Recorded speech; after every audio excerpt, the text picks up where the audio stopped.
जोहार दोस्तों, आप सभी को फिर से एक बार जोहार एग्जाम में स्वागत है। दोस्तों आज की इस वीडियो में हम लोग देखने वाले हैं झारखंड जेपीएससी। ठीक है, जैसा कि आप सभी को भली बात भी पता होगा कि आप सभी को भी बताए थे कि 17 मार्च को आप लोग का 11 जेपीएससी की एग्जामिनेशन होने वाला है। तो पीटी का दोस्तों पेपर 2 का यानी कि झारखंड के जीके के दोस्तों आप लोग 2021 में जो प्रश्न पूछा गया था वो आप लोग के लेके आए हैं, जो दोस्तों आप लोग देख सकते हैं किस प्रकार का प्रश्न पूछा गया है, नहीं पूछा गया। ठीक है, इसके अकॉर्डिंग आप लोग तैयारी को बेहतरीन कर सकते हैं। किसी भी एग्जाम को क्रैक करने के लिए आप लोग को सबसे पहले प्रीवियस ईयर नॉलेज लेना बहुत ही ज़रूरी है ना। उसके साथ साथ आप लोग सिलेबस भी साथ में रख लीजिए और साथ साथ में प्रीवियस ईयर क्वेश्चन भी देखती जाए, ताकि उसे अंदाज़ा लग जाएगा किस प्रकार का प्रश्न बनेगा नहीं बनेगा, है ना। इससे क्या होगा कि जब आप लोग पढ़िएगा उस समय आप लोग को पता चलेगा, ठीक है, कौन सा प्रश्न हमका इम्पोर्टेंट है कौन सा नहीं है ना। और जितना आप लोग सिलेबस दिया गया है उतना सिर्फ आप लोग पढ़ना है। आप लोग सारा प्रश्न पूछा ही जाएगा, ठीक है, एक भी प्रश्न नहीं छूटेगा, बस आप लोग ईमानदारी से पढ़ना है। ठीक है, अभी ज़्यादा समय नहीं है, कुल मिला के चले अब 1 महीना, ठीक है। 29 तारीख तक आप लोग, जैसा कि आप सभी को भली बात ही पता होगा कि फॉर्म भराया जाएगा, तो आप लोग अभी तक भरे नहीं हैं तो आप सभी से रिक्वेस्ट है कि जितने भी ग्रेजुएशन है झारखंड के या फिर झारखंड के बाहर के भी, तो आप लोग इस फॉर्म को भर दीजिए, ठीक है, और तैयारी में लग जाइए। और आज से आप लोग का रोज़ रात के 9 बजे, ठीक है, कब रात के 9 बजे आप लोग का जोहार एग्जाम के यूट्यूब चैनल आप लोग को रोज़ लाइव देखने को मिलेगा, ठीक है। तो झारखंड जी के आप लोग MCQ करवाया जाएगा, तो आप लोग जुड़िए, ठीक है, और इसका फ़ायदा लीजिए, आप लोग इसका फ़ायदा एग्जाम में देखने को मिलेगा, राइट। चलिए हम लोग आज के प्रश्न को देखते हैं। तो देखिए, निम्नलिखित में से कौन सी विभूति 1913 ईस्वी में छोटा नागपुर 29 समाज के गठन में शामिल थी। तो दोस्तों ये छोटा नागपुर 29 समाज के गठन में ये ठेबले उरांव जी, ठीक है, कौन दोस्तों, ठेबले उरांव शामिल था, राइट। और दोस्तों ये आप लोग छोटा नागपुर 29 समाज की बात करते थे, ये झारखंड की प्रथम अंतर्जातीय आदिवासी संगठन था, है ना। और इसमें आप लोग को जुएल लकड़ा हो गया, पोल दयाल हो गया, बंदी राम हो गया, ठेबले उरांव हो गया, ये सब के नेतृत्व में किया गया था। और इसका स्थापना की बात करेंगे दोस्तों, इसका स्थापना आप लोग का छोटा नागपुर समाज की स्थापना की बात करेंगे तो 1915 में की गई थी, ठीक है। और दोस्तों ये बिहार से अलग होकर बंगाल उड़ीसा के साथ छोटा नागपुर को एक उपराज्य का दर्जा देने का सर्वप्रथम बात कोई किया था तो छोटा नागपुर उन्नति समाज ने किया था। छोटा नागपुर उन्नति समाज ने जनजातियों के लिए नौकरी और सरकारी सेवा में आरक्षण की मांग की थी। ये पूछ जाएगा कि सबसे पहले जनजातियों के लिए नौकरी और सरकारी सेवा में आरक्षण की मांग क्या बोलेंगे, मतलब उसको मतलब किस समाज ने किया था, तो इसका आंसर आप लोग को हो जाएगा छोटा नागपुर उन्नति समाज, ठीक है। और कुछ साल पहले पोल दयाल और ठेबले उरांव छोटा नागपुर उन्नति समाज से अलग हो गए, है ना। कुछ दिन के बाद छोटा नागपुर उन्नति समाज से ठेबले उरांव और पोल दयाल जी थे वो अलग हो गए, राइट। और उन्होंने अलग होकर एक किसान पार्टी का गठन किया, है ना, जिसका किसान सभा नाम रख दिया गया था, ठीक है। और किसान सभा के स्थापना के उद्देश्य आंदोलन में जो किसान थे उनकी भूमिका को सुनिश्चित करना था, ताकि किसान बंधु भी इस आंदोलन में कूद पड़े, ठीक है ना। नेक्स्ट है आप लोग का,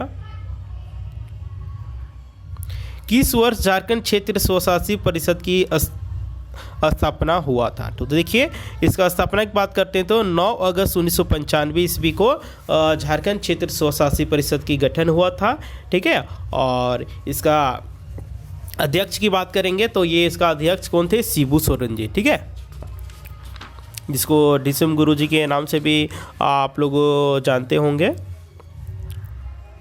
और सूरज मंडल उपाध्यक्ष हुआ करते थे उस समय। नेक्स्ट नंबर हम लोग प्रश्न है, किस दल ने 1952 के आम सभा चुनाव में नारा दिया था, झारखंड अब हुआ डाकू दीकू सेनुआ, यानी कि झारखंड हमारा है दीको को जाना पड़ेगा। तो दोस्तों ये कौन पार्टी कहा था, तो ये झारखंड पार्टी ने कहा था, ठीक है। तो इस प्रश्न का आंसर क्या हो जाएगा, झारखंड पार्टी। झारखंड पार्टी दोस्तों 1952 ईस्वी के चुनाव में नारा दिया था, हमारा झारखंड है दीको को जाना पड़ेगा, है ना। और झारखंड पार्टी के गठन की बात करते हैं दोस्तों, इसका स्थापना की बात करते हैं तो 5 अप्रैल 1949 ईस्वी को इसका स्थापना हुआ। आप लोग इस डेट को याद कर लीजिएगा, ठीक है। ये रांची में हुआ था। कहाँ हुआ था? रांची में हुआ था 5 मार्च 1949 ईस्वी को। नेक्स्ट है हम लोग का हो समुदाय में वधु मूल्य को क्या कहा जाता है? तो दोस्तों हो समुदाय में वधु मूल्य को गोनोंग या फोन कहा जाता है, यानी कि हम लोग का डी नंबर ऑप्शन बिल्कुल राइट आंसर हो जाएगा। नेक्स्ट नंबर प्रश्न है दोस्तों, झारखंड का कौन सा त्यौहार फूलों का त्यौहार के रूप में जाना जाता है? तो झारखंड के सबसे बड़ा त्यौहार की बात करते थे सरहुल पर्व होता है, सेकेंड में आप लोग का कर्मा होता है, ठीक है। तो फूलों के त्यौहार के रूप में सरहुल को जाना जाता है। नेक्स्ट नंबर प्रश्न है हम लोग का, डोम्बारी बुरु किस आंदोलन से संबंधित है? तो डोम्बारू ये आंदोलन जो दोस्तों ये आप लोग को बता देना चाह रहे हैं, ये बिरसा उल गुलाम आंदोलन से संबंधित है और इसका नेतृत्वकर्ता की बात करते हैं दोस्तों बिरसा मुंडा जी थे, ठीक है। देखिए इसके आप लोग एक रहस्य जान लीजिए, डोम्बारी बुरु झारखंड का जालियांवाला बाग कहा जाता था, है ना, कहा भी जाता है। और दोस्तों एक समय की बात है, जनवरी 1893 में भगवान बिरसा मुंडा ने अपने 12 साथियों के साथ सभा कर रहे थे, है ना, और अंग्रेज़ों को बिरसा के इस सभा की खबर जैसे ही मिला वैसे ही अंग्रेज सैनिक वहाँ पे पहुँच गए, डोम्बारी पहाड़ी पर घेर लिया और अंधाधुंध गोलीबारी करने लगे, है ना। और बिरसा मुंडा अंग्रेज़ों को चकमा देकर भागने में तो सफल हो गए हैं, लेकिन उनके बहुत सारे जो साथी थे, आंदोलनकारी लोग थे, वो सब पकड़ा गए हैं और लोगों को मौत की घात उतार दिया गया अंग्रेज़ों की तरफ से। नेक्स्ट है हम लोग का, ब्रिटिश काल में सिंहभूम के किसानों से कुसुम और असन आदि पेड़ों पर रेशम और लाख उगाने के लिए एक विशेष कर लिया जाता था। इस कर को किस नाम से जाना जाता? तो इस कर को दोस्तों दलकट्टी के नाम से जाना जाता है, यानी कि A number option is the right answer हो जाएगा, ठीक है ना। नेक्स्ट प्रश्न हम लोग का, सोरिया पहाड़िया बेरू गोसाई की पूजा किस प्राकृतिक शक्ति के रूप में करते हैं? तो सोरिया पहाड़ी जो है बेरू गोसाई की पूजा, ये आप लोग बता देना चाह रहे हैं, ये सूर्य देवता के रूप में करते हैं। इस देवता के रूप में, सूर्य देवता के रूप में, ठीक है। और इनके मुख्य देवता है आप लोग का बेरू गोसाई, यानी कि सूर्य देवता, और बिल्प गोसाई को ये लोग चांद को बिल्प गोसाई कहते हैं, है ना। और सृष्टिकर्ता को ये लोग लेहू गोसाई कहते हैं, दरमार्रे गोसाई के ये सत्यदेव कहते हैं, ठीक है। नेक्स्ट है, मुंडाओं की पुरखा कहानियाँ एक मौखिक परंपरा का हिस्सा है, इस परंपरा को क्या कहते हैं? तो दोस्तों इस परंपरा को क्या कहते हैं? तो सोसो बोंगा, ठीक है। सोसो बोंगा ये मुंडा सबका लोक कथा है, ठीक है ना। मुंडा और असुर जनजातियों में मातृभूमि के प्रति प्रेम और आदर का भाव प्रकट करते हुए सोसो बोंगा यानी कि सोसो ब्रिज से की गई है। और ये मुंडाओं की पुरखा कहानियाँ मौखिक परंपरा का एक हिस्सा भी है ना, जैसा कि आप सभी को बताएं लोक कथा है। नेक्स्ट नंबर प्रश्न है, निम्नलिखित में से कौन झारखंड की महिलाओं का पारंपरिक आभूषण नहीं है? तो देखिए यहाँ से आप लोग पढ़ के भी आप लोग नहीं भी पढ़े होंगे तो आप लोग इसमें टिक लगा सकते हैं। पहिला क्या आभूषण? ये तो चावल दाल नापने का एक क्या है, नापने वाला चीज़ है। तरपट हो गया, तरका हो गया, हंसलिया हो, ये सब आप लोग आभूषण होगा। नेक्स्ट प्रश्न है हम लोग का, कर्मा नृत्य के 2 प्रकार कौन से है? तो कर्मा नृत्य के 2 प्रकार हम लोग का खेमटा भिनुसारी हो जाएगा, ठीक है। D number option is the right answer हो जाएगा। कर्मा नृत्य उरांव समाज में भादो आश्विन और कार्तिक के महीने में ये होता है, ठीक है। और यह करम पर्व के अवसर का नृत्य है। इसमें आगे पीछे पैर रखकर कमर लचकाकर किया जाने वाला नृत्य है जिसको खेमटा बोलते हैं, ठीक है। नेक्स्ट है, और ये कर्मा नृत्य पूरे और झारखंड में हर्षोल्लास के साथ भादों के एकादशी को मनाया जाता है ना। और ये नेक्स्ट है हम लोग का, झारखंड के किस स्थान पर राम रेखा धाम है जो एक ऐसे स्थान के रूप में विख्यात है जहां प्रभु राम वनवास के दौरान 2 बार आए थे? तो दोस्तों इस प्रश्न का आंसर आप लोग को हो जाएगा सिमडेगा। क्या हो जाएगा? सिमडेगा हो जाएगा। नेक्स्ट नंबर प्रश्न हम लोग का, हो लोगों को लड़का कोल किसने कहा था? तो हो लोगों को लड़का कोल ये आप लोग को बता देना चाह रहे हैं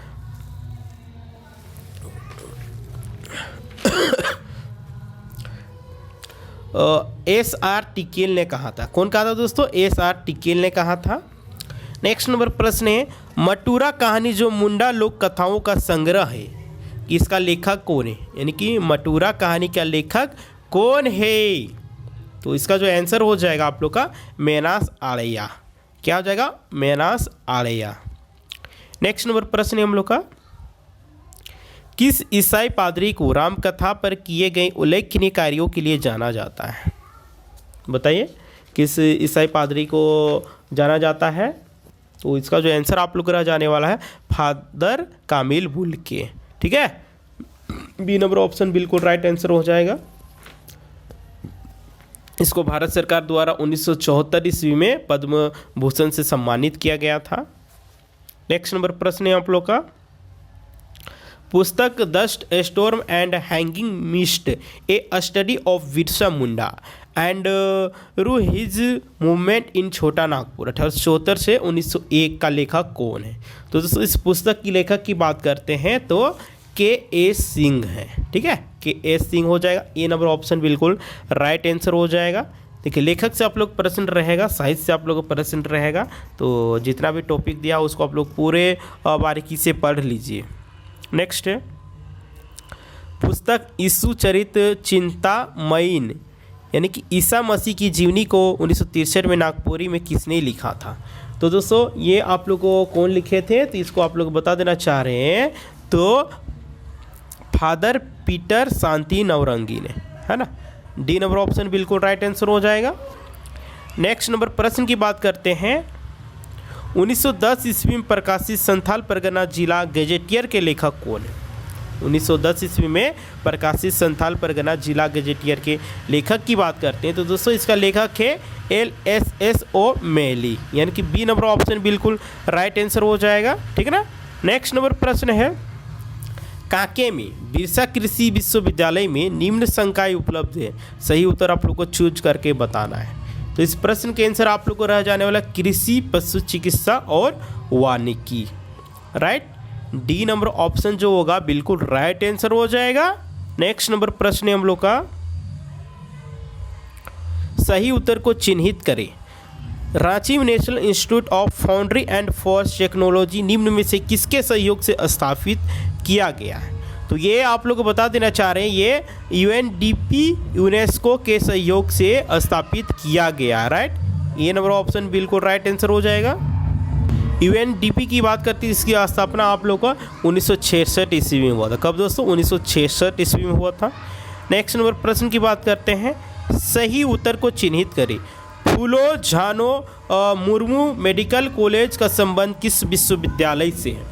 तो इसका जो आंसर आप लोग को रह जाने वाले सिद्धू कान्हू मुर्मू विश्वविद्यालय, जो कि आप लोग को दुमका में स्थित है, इसी से हुआ था। राइट, नेक्स्ट नंबर हम लोग का प्रश्न है, देखिए कूट दिया हुआ है। ठीक है, देखिए राष्ट्रीय खेल आप लोग 34वां राष्ट्रीय खेल से प्रश्न रहेगा। ठीक है, पढ़ लेना। क्या पूछ रहा है, झारखंड में आयोजित 34वें राष्ट्रीय खेल के संबंध में कौन सा कथन सही है वो आप लोग को बताना है। ठीक है ना। तो देखिए इसका आयोजन 2011 ईस्वी में रांची में किया गया था, ये 100% सही बात है।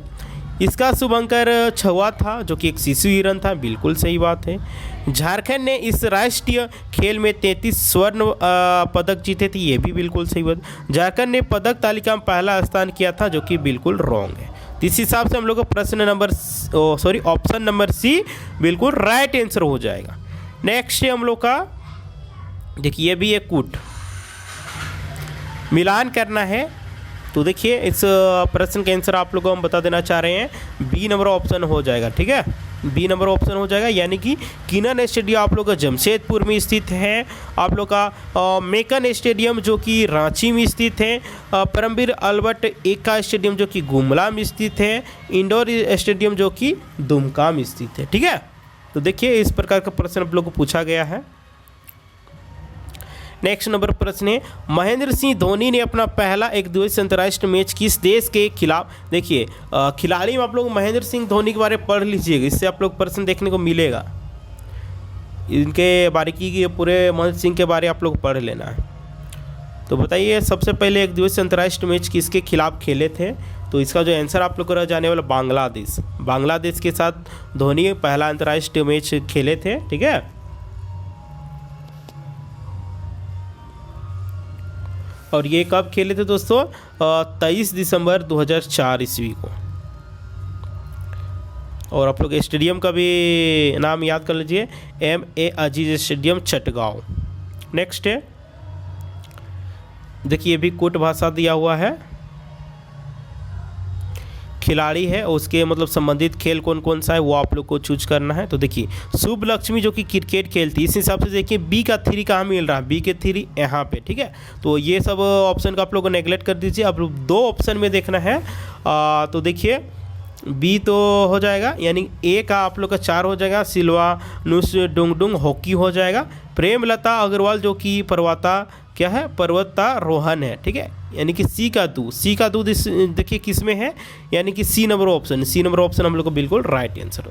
अरुणा मिश्रा का संबंध मुक्केबाजी से है। ठीक है, आप लोग देखिए 1-2 भी ऑप्शन में जानिएगा और आप लोग नेगलेक्ट करने के लिए सीख जाइएगा, तो आप लोग उसको अच्छे तरीके से कर लीजिएगा। ठीक है, बस थोड़ा स्मार्ट सोचना है, थोड़ा दिमाग लड़ाना है, सारा चीज़ हो जाएगा।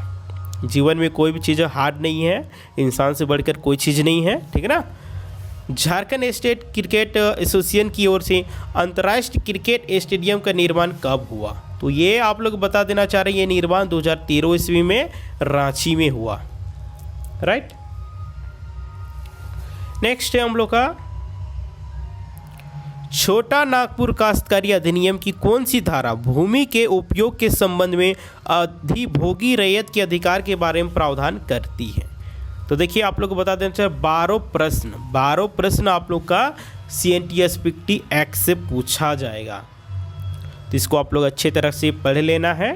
ठीक है ना, तो इस प्रश्न का आंसर हम लोग को 27 नंबर को हो जाएगा डी नंबर। ठीक है, यानी कि धारा 21।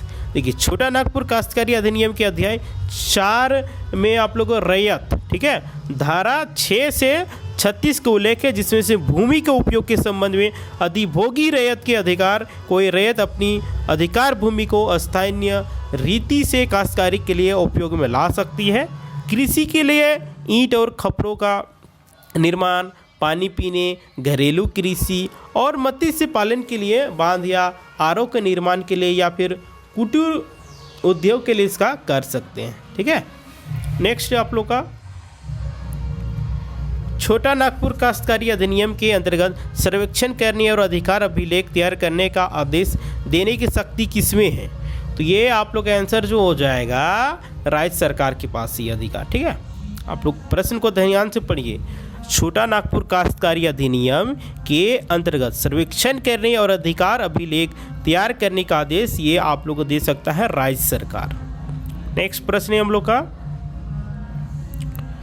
कोरकर भूमि को किस चीज़ से जाना जाता है। कोरकर भूमि को जाना जाता है बाबला खानवत, जल शासन, अरियत, यह सभी।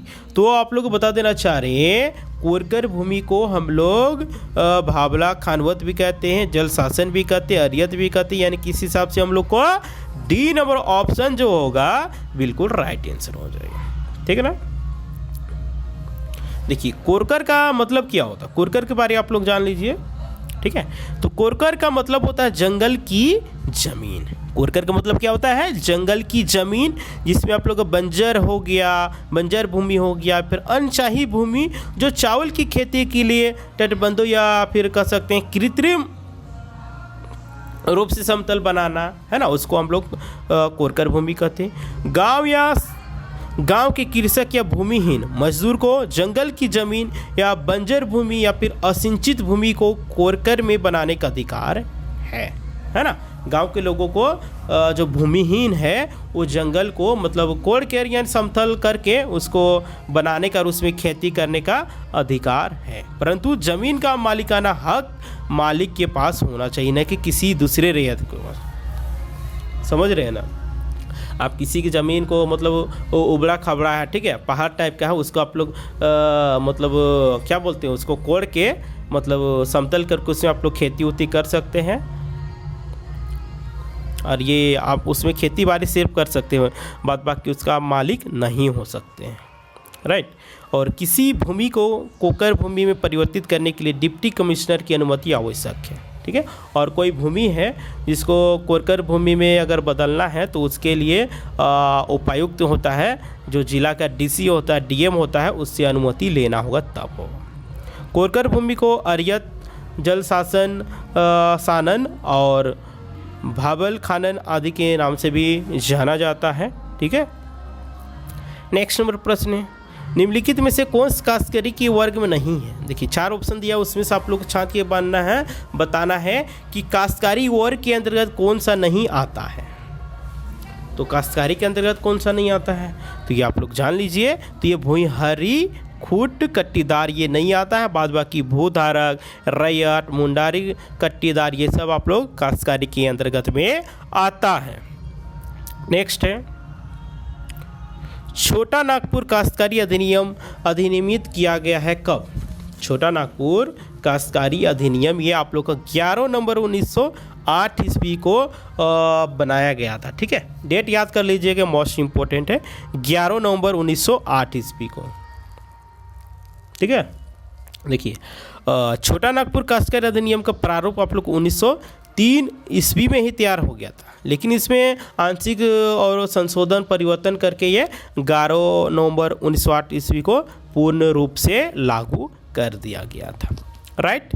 नेक्स्ट हम लोग का संथाल परगना काश्तकारी अधिनियम की कौन सी धारा रैयत के अधिकारों के अंतरण का प्रावधान करती है। संथाल परगना काश्तकारी अधिनियम की कौन सी धारा रैयत के अधिकारों के अंतरण का प्रावधान करती है, तो ये आप लोग का धारा 20 करती है, ठीक है। कौन सा धारा करती है, धारा 20 करती है, ओके। संथाल परगना काश्तकारी अधिनियम में कुल 8 अध्याय हैं।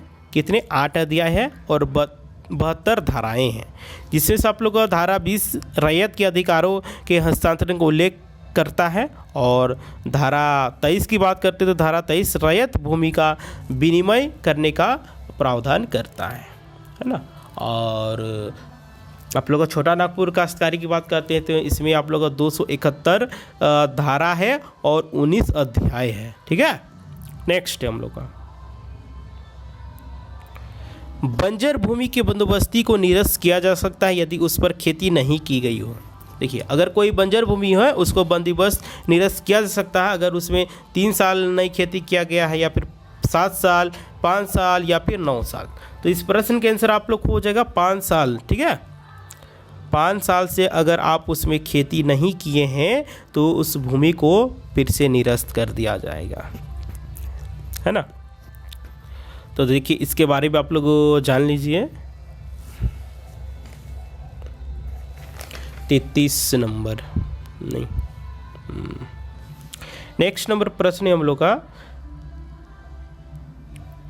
संथाल परगना काश्तकारी अधिनियम की कौन सी धारा रैयती भूमि के विनिमय के बारे में प्रावधान करती है। संथाल परगना काश्तकारी अधिनियम की कौन सी धारा रैयती भूमि के विनिमय के बारे में प्रावधान करती है।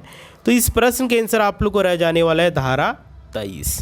कौन सा धारा दोस्तों, धारा 23 हो जाएगा इसका बिल्कुल करेक्ट आंसर, ठीक है।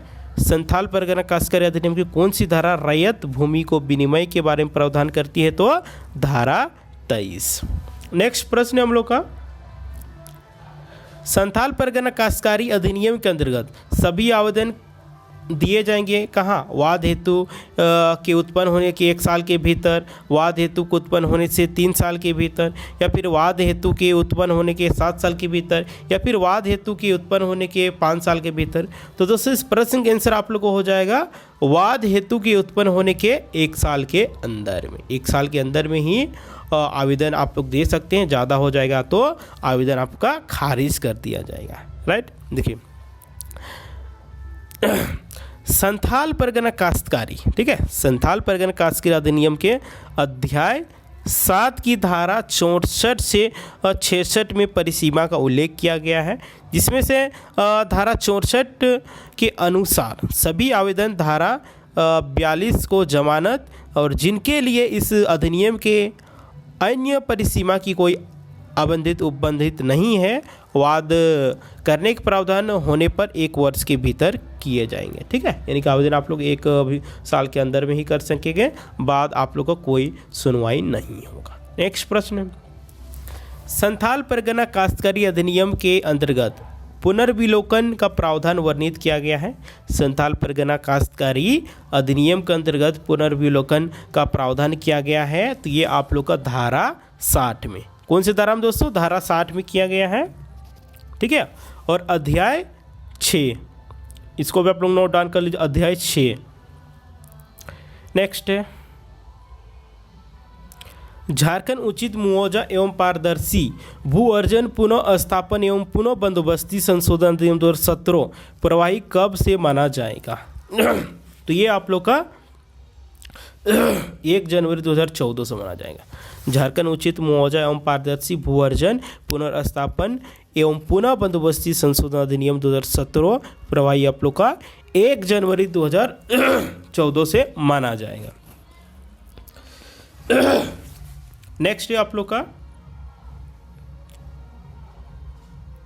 झारखंड भाड़ा नियंत्रण अधिनियम 2011 के अंतर्गत सलामी शुल्क या इसी तरह का कोई अन्य राशि भवन के किराए का अतिरिक्त नहीं होगा। 1 महीने के किराया से, 3 महीने किराया से, 7 महीने किराया से, या फिर 2 महीने के किराया से। तो इस प्रश्न के आंसर आप लोग हो जाएगा 1 महीने के किराया से। ठीक है,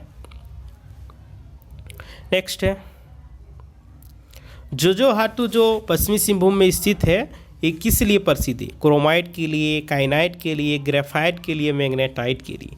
तो इस प्रश्न का आंसर हो जाएगा क्रोमाइट के लिए। ठीक है, यानी कि ए नंबर ऑप्शन बिल्कुल राइट आंसर हो जाएगा। झारखंड में क्रोमाइट अयस्क की प्राप्ति आप लोग का सिंहभूम में चाईबासा से, जोजोहाटू से और सरायकेला से होता है। नेक्स्ट है हम लोग का झारखंड में यूरेनियम के भंडारण मौजूद कहाँ हैं। तो झारखंड के यूरेनियम के भंडार की बात करते हैं तो आप लोग का जादूगोड़ा हो गया, आप लोग का नरवा पहाड़ हो गया, तुरामडी हो गए, ये सभी में आप लोग का यूरेनियम का भंडार आप लोग को देखने को मिलेगा। ठीक है, इसलिए इस प्रश्न का आंसर डी नंबर ऑप्शन बिल्कुल राइट आंसर हो जाएगा। नेक्स्ट प्रश्न है हम लोग का मोतीझरा जलप्रपात किस नदी पर स्थित है। मोतीझरा जलप्रपात किस नदी पर स्थित है। गुमानी नदी, अजय नदी, बासलोई नदी, स्वर्णरेखा नदी। तो दोस्तों ये अजय नदी हो जाएगा। ठीक है, जो कि बी नंबर ऑप्शन बिल्कुल करेक्ट आंसर हो जाएगा। देखिए मोतीझरा जलप्रपात झारखंड के संथाल परगना में आप लोग का 46 मीटर की ऊंचाई से राजमहल की पहाड़ी से गिरता है, और ये मोतीझरा जलप्रपात आप लोग का अजय नदी में है। ठीक है, नेक्स्ट है कन्हर नदी जो छत्तीसगढ़ के सरगुजा से शुरू होती है, झारखंड में किस ब्लॉक गढ़वा जिले राज्य में, यानी कि गढ़वा जिले किस ब्लॉक में प्रवेश करती है। तो इस प्रश्न के आंसर आप लोग को होगा भंडरिया। ठीक है, भंडरिया ब्लॉक में प्रवेश करता है। देखिए कन्हर नदी की उत्पत्ति आप लोग छत्तीसगढ़ के सरगुजा से होता है, और लेकिन ये जो नदी है गढ़वा के भंडरिया प्रखंड में प्रवेश करता है झारखंड में, और रंका प्रखंड के पश्चिमी सीमा से होते हुए धुरकी प्रखंड में प्रवेश करके, और ये लास्ट में पश्चिम की ओर मुड़कर उत्तर प्रदेश में चल जाता है। कौन से राज्य में चल जाता है, तो उत्तर प्रदेश में। नेक्स्ट प्रश्न है पिपरवार अशोक सरादू एवं मगध कोयले की खदानी ऊपरी दामोदर घाटी के सामुदायिक विकास खंड में स्थित है। किस विकास खंड में स्थित है? सिमरिया, केरेडारी, बड़का गांव, टंडवा। तो इस प्रश्न का आंसर आप लोग को हो जाएगा टंडवा। ठीक है, डी नंबर ऑप्शन बिल्कुल राइट आंसर हो जाएगा टंडवा। टंडवा जो कि चतरा जिला में स्थित है और झारखंड का सबसे छोटा लोकसभा क्षेत्र की बात करेंगे तो चतरा ही है। नेक्स्ट प्रश्न है हम लोग का, नगरी गांव सोनरेखा एवं किस नदियों के उत्पत्ति से प्रसिद्ध है? नगरी गांव सोनरेखा और कौन सी नदी के लिए फेमस है? तो इस प्रश्न के आंसर आप लोग को हो जाएगा क्या? दक्षिणी कोयल नदी। दक्षिणी कोयल नदी भी ये नगरी से ही निकलती है, राइट। देखिए, सोनरेखा नदी छोटा नागपुर के पठारी भूभाग से रांची के नगरी गांव से निकलता है और जो कि उड़ीसा में जाके प्रवेश करती है। दक्षिणी कोयल नदी की बात करते हैं तो दक्षिणी कोयल नदी आप लोग का रांची के नगरी गांव से पहाड़ी पश्चिम में बहती है, ये लोहरदगा पहुंचती है ना। ये पश्चिम की ओर मतलब बह के ये लोहरदगा की तरफ चल जाती है दक्षिणी कोयल नदी। नेक्स्ट नंबर प्रश्न है हम लोग का, झारखंड में बहिर्जात या बाह्य स्थान संरक्षण का उदाहरण है। तो इस प्रश्न के आंसर आप लोग को हो जाएगा बिरसा मुंडा जियो पार्क। ठीक है, जो कि ओरमांझी में स्थित है, आप सभी को भली बात ही पता होगा। नेक्स्ट प्रश्न है हम लोग का, भारत राज्य वन रिपोर्ट 2019 के अनुसार झारखंड में कुल वनावरण प्रतिशत कितना है? तो इसका आंसर हो जाएगा 29.62%। ठीक है, 29.62% हो जाएगा। और झारखंड के कुल क्षेत्रफल की बात करेंगे तो 79,714 वर्ग किलोमीटर हो जाएगा। ठीक है ना। नेक्स्ट प्रश्न हम लोग का, 2019 के आंकड़ों के अनुसार झारखंड में प्रति व्यक्ति वन एवं वृक्ष कितना हेक्टेयर है? तो इस प्रश्न के आंसर आप लोग को हो जाएगा 0.08 हेक्टेयर, यानी कि ए नंबर ऑप्शन बिल्कुल राइट आंसर हो जाएगा। ठीक है, नेक्स्ट, झारखंड के किस सेंचुरी का क्षेत्रफल सर्वाधिक है?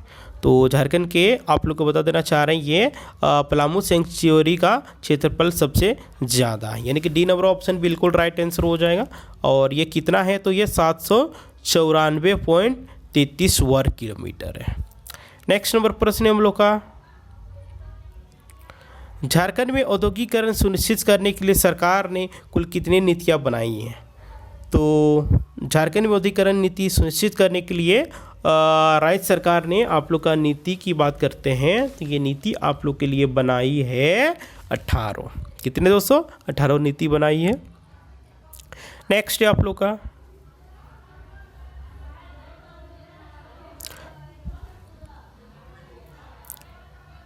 निम्नलिखित पर विचार कीजिए।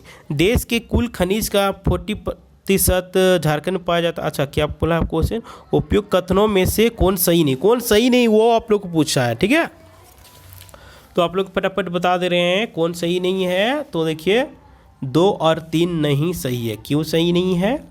जान लीजिए। देश की कुल खनिज का 40% झारखंड में पाया जाता है, बिल्कुल सही है। यानी कि ए मतलब 1 जहाँ जो ऑप्शन है उसको आप लोग काट दीजिए। यहाँ भी A1 है, यहाँ भी 1 है, इसको काट दीजिए। हम लोग अब ऑप्शन अच्छा ए और सी। ठीक है, अब देखिए झारखंड का औद्योगिक पार्क आप लोग को जैसा सभी को पता है 2015 में ये हुआ था, यानी कि 4 जहाँ होगा उसको काट दीजिए। ये कट गया, ये तो कटिए गया, तो बाद बाकी कौन बचा? ये। तो हम लोग का सी नंबर ऑप्शन बिल्कुल राइट आंसर हो जाएगा। यानी कि झारखंड औद्योगिक नीति 2001 में नहीं बनी थी बल्कि 2001 में बनी थी। यहाँ पे 2000 लिखा हुआ है, 2001 में बना था।